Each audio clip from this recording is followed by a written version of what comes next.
Des continents entiers se dressent et nous défient. Face à une compétition mondiale qui dépossède de leur destin les pays insouciants, comment préserver notre souveraineté, notre liberté, notre mode de vie, notre système de valeurs? Il y a quelques semaines, François Fillon prononçait un discours de politique générale à l'Assemblée.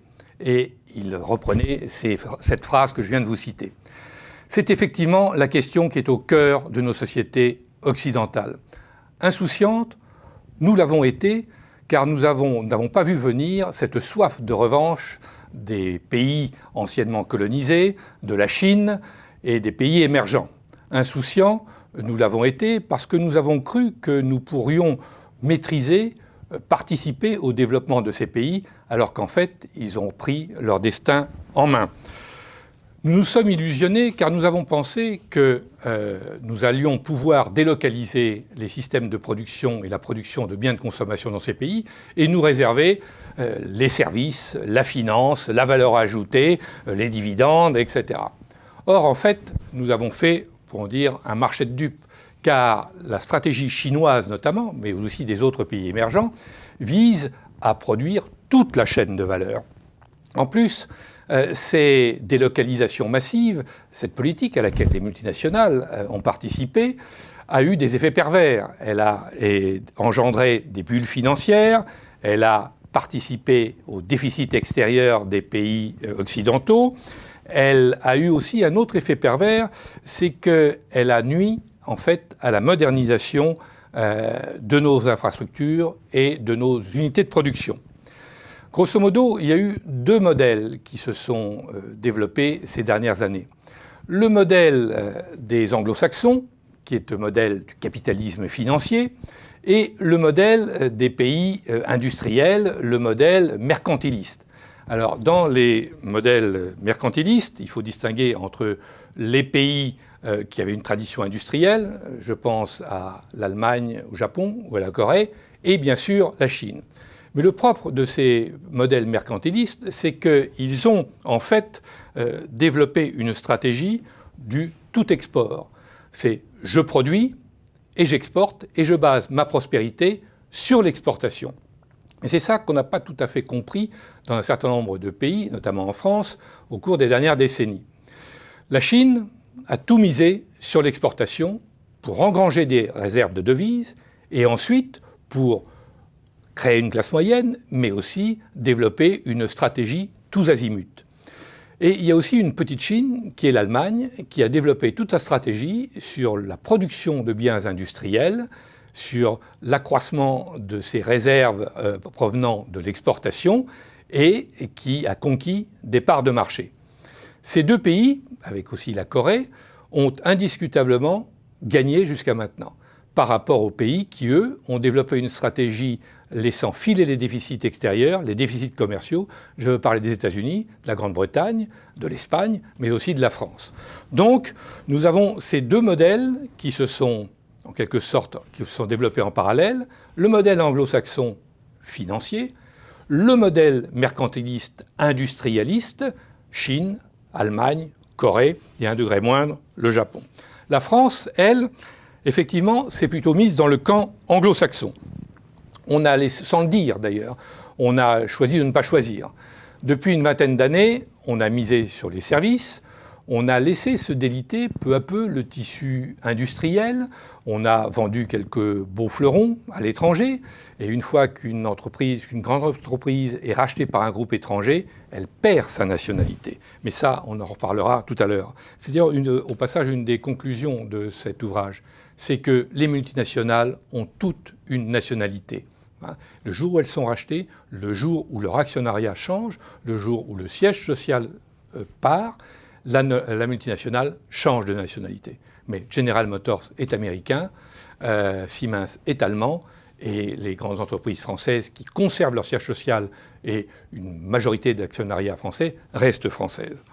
Donc aujourd'hui, on se trouve dans une situation, et cet ouvrage le montre de façon éclairante, où la France a laissé filer son industrie. La part de l'industrie dans la valeur ajoutée s'est effondrée, alors qu'en Allemagne, elle reste très élevée. Et En contrepartie, eh bien, évidemment, nous avons laissé filer les déficits extérieurs. L'industrie automobile en est un bon exemple. La filière automobile française contribuait pour une part très importante aux excédents commerciaux français. Eh bien, en délocalisant beaucoup de ses productions sur d'autres pays, je pense à la Roumanie notamment, l'industrie automobile française, en obligeant d'ailleurs ses sous-traitants aussi à se délocaliser, l'industrie automobile française a vu son excédent commercial s'effondrer et avec lui les excédents commerciaux français. Alors, ce constat, il est unanime dans cet ouvrage. Nous avons laissé filer l'industrie, nous avons eu tort, nous devons réindustrialiser le pays. Alors, il ne s'agit pas de reconstruire les usines d'antan, car effectivement, l'un des effets pervers de cette mondialisation, de cette délocalisation, c'est que l'Occident, et notamment la France, les États-Unis aussi, nous n'avons pas développé de nouveaux outils de production. Nous avons délocalisé la production en Chine et ailleurs, avec des modes de production relativement anciens, et en même temps, nous n'avons pas investi dans les nouveaux modes de production. En clair, et ça Michel Voll l'explique assez bien dans cet ouvrage, nous avons raté le passage à la société post-industrielle. Eh bien, c'est peut-être ce passage qu'il faut maintenant faire, ce qui passe par une réindustrialisation, mais une réindustrialisation sur des modes de production entièrement modernes, automatisés, robotisés, informatisés. Et ça va être sans doute le grand défi de la prochaine décennie, si l'on veut effectivement rebondir. Alors, comment un pays comme la France peut-il rebondir? Retrouver une place qui était la sienne, il y a encore une vingtaine d'années, dans l'économie industrielle. D'abord, je crois qu'il faut définir une stratégie globale. Là aussi, c'est une idée qui revient dans cet ouvrage, dans plusieurs des articles. Il faut dire ce que l'on fait. Et c'est ce qu'on fait avoir une stratégie, c'est ce qu'ont fait les Chinois, c'est ce que fait l'Allemagne, et c'est ce que nous n'avons pas fait. Donc cette stratégie globale, elle passe effectivement par un nouveau rapport de force avec notre principal partenaire, qui est l'Allemagne. C'est plus facile à dire qu'à faire. Mais ce dialogue franc et musclé doit être noué. Sinon, il y a une solution qui s'esquisse. C'est celle d'un lent déclin. C'est-à-dire que finalement, on se coule derrière l'Allemagne. On accepte que l'Allemagne devienne le centre de l'Europe, d'une Europe allemande, avec une capitale, Berlin, une Allemagne qui va développer à l'Est ses partenariats privilégiés avec la Russie, qui va développer ses partenariats commerciaux et industriels privilégiés avec la Chine, et qui va nous laisser une petite place, celle de l'art de vivre, celle du luxe et quelques secteurs bien spécifiques, mais pour le reste, c'est l'Allemagne qui déciderait. Ça, c'est un risque qui n'est pas à négliger. Bon. En revanche, il y a une autre stratégie qui consiste effectivement à avoir un dialogue franc et musclé, comme je dis, avec l'Allemagne. Ça ne sera pas facile parce que nos intérêts sont parfois contradictoires. Mais en même temps, c'est peut-être la seule voie pour s'en sortir. Alors, qu'est-ce que nous pouvons faire? Rebondir, c'est reconstituer évidemment un tissu industriel à base de PME. Tout le monde aujourd'hui dit qu'il faut revivifier le tissu entrepreneurial, refaire des PME, des TPE, des moyennes entreprises. Oui, c'est vrai, il faut le faire, à l'image du Mittelstand allemand. Cela dit, ça prendra une vingtaine d'années, parce que ce qu'on a détruit depuis 30 ans, on ne va pas le reconstruire en quelques années. Donc, ça prendra du temps. En attendant, que faire? Eh bien, il faut faire avec ce que l'on a. Et l'un des atouts que la France a, ce sont ses multinationales. Alors je sais, les multinationales françaises sont assez décriées, parfois à tort, parfois à raison, mais ce sont quand même, c'est le plus beau fleuron qui nous reste, le CAC 40 pour parler clair. Nous avons, la France a un certain nombre de grands groupes industriels qui ont pignon sur rue dans le monde. Elle a plus de grands groupes industriels d'ailleurs que l'Allemagne. Bon. À nous d'essayer de trouver un deal avec ces multinationales, de faire en sorte qu'elles fassent plus pour l'emploi et l'investissement en France. Ça passe par là aussi un dialogue entre la collectivité, les pouvoirs publics et les dirigeants de ces multinationales.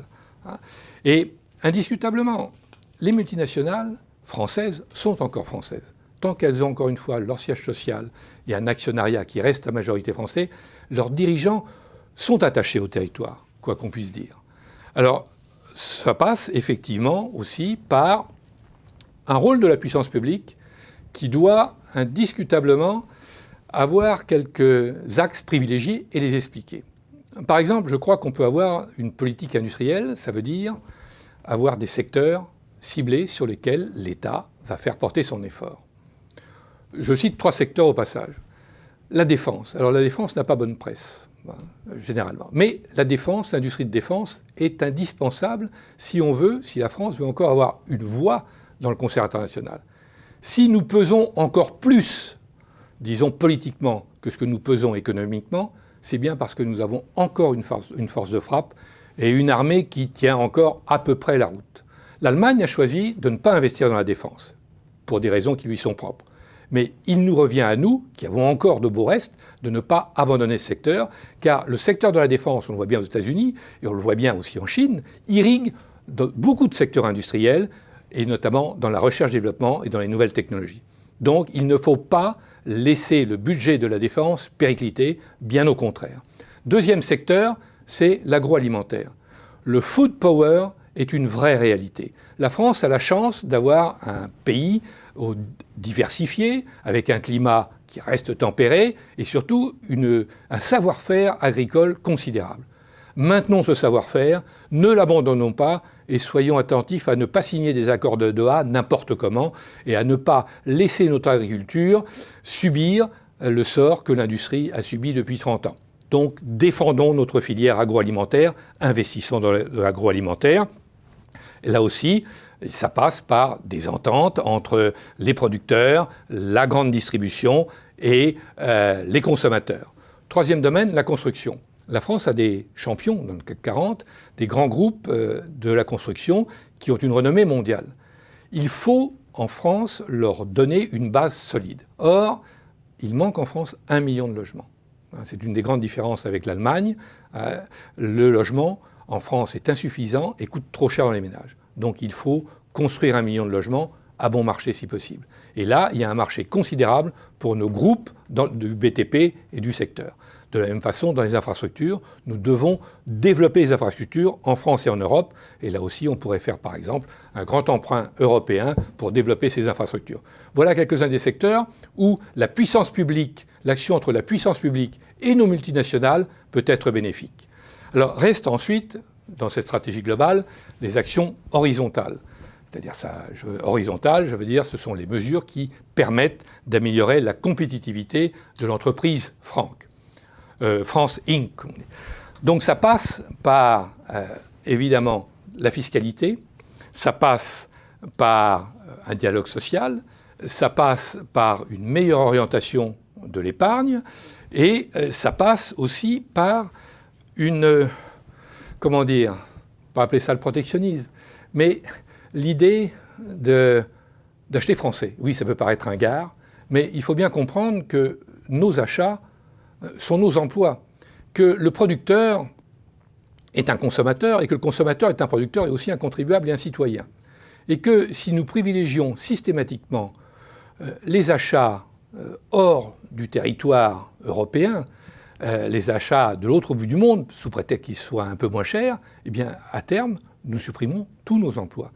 On a vu qu'une société uniquement basée sur les services ne permet pas de garantir le maintien du pouvoir d'achat, le maintien des emplois qualifiés à sa population.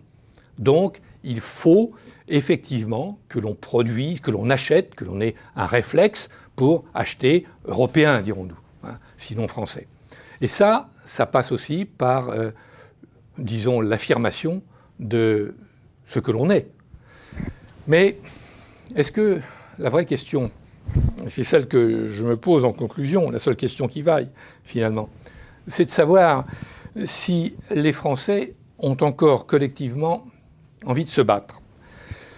C'est vrai que notre pays donne le sentiment souvent d'être fatigué et d'être un peu moralement épuisé, notamment par rapport évidemment aux pays émergents, aux Chinois, qui ont le vent en poupe, mais aussi par rapport à d'autres peuples européens. Nous sommes en dépression. Alors, est-ce que nous allons pouvoir rebondir? Est-ce que nous voulons rebondir? Et est-ce que nous voulons faire les sacrifices que cela va impliquer? Est-ce que finalement, nous n'allons pas être tentés de nous laisser aller à un certain art de vivre, même si nous gagnons moins d'argent, on continue effectivement en France à pas si mal vivre que cela? Et ça, c'est ce que j'appelle la tentation de Venise. C'est le risque, la tentation de faire de notre pays une sorte de musée, un musée de ce qu'était l'art de vivre au XIXe et au XXe siècle, et d'abandonner la conquête du XXIe siècle. Je pense qu'on peut conquérir le XXIe siècle, mais il faut se donner les moyens de nos ambitions. Merci.